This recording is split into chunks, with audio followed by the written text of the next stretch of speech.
দিয়ে গেলেন ওনার স্ত্রী। কি একই পরিবার থেকে এসেছিলেন। এক একটা পরিবারে ওরা কতজন করে অসুস্থ মানুষ আছে জানেন? ওনার স্বামী ওটা, কিন্তু ওনার স্ত্রী। দেখেন এনার জীবনে পরমেশ্বর কি কার্য করছেন শুনুন। হালেলুয়া। আপনার নাম বলুন। আপনার কি কি সমস্যা ছিল বলুন? এই সমস্যার জন্য আপনি কোথায় কোথায় গিয়েছিলেন বলুন? আচ্ছা, হালেলুয়া।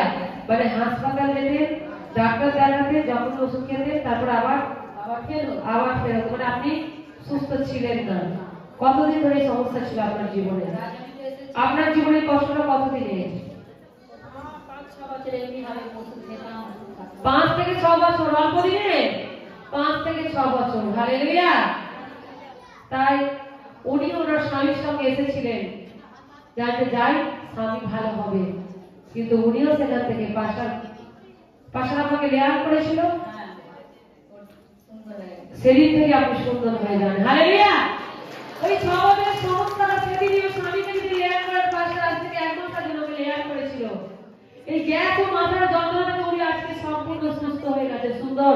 আর ওষুধ খান, আর মাথা যন্ত্রণা আছে, আর গ্যাস আর পুরো সম্পূর্ণ সুস্থ। তাহলে ঈশ্বরের শক্তিকে নেন, ঈশ্বরের পবিত্র আত্মার শক্তি এনার জীবনে কষ্ট করলেন আর কাজ করলেন। ইনি সেই 6 বছরের যন্ত্রণা গ্যাস থেকে আজকে পুরো একদম সম্পূর্ণ মুক্ত। তার জন্য ঈশ্বরের কি করা উচিত আমাদের? গৌরব প্রশংসা করা। জোরসে হালেলুয়া। হালেলুয়া।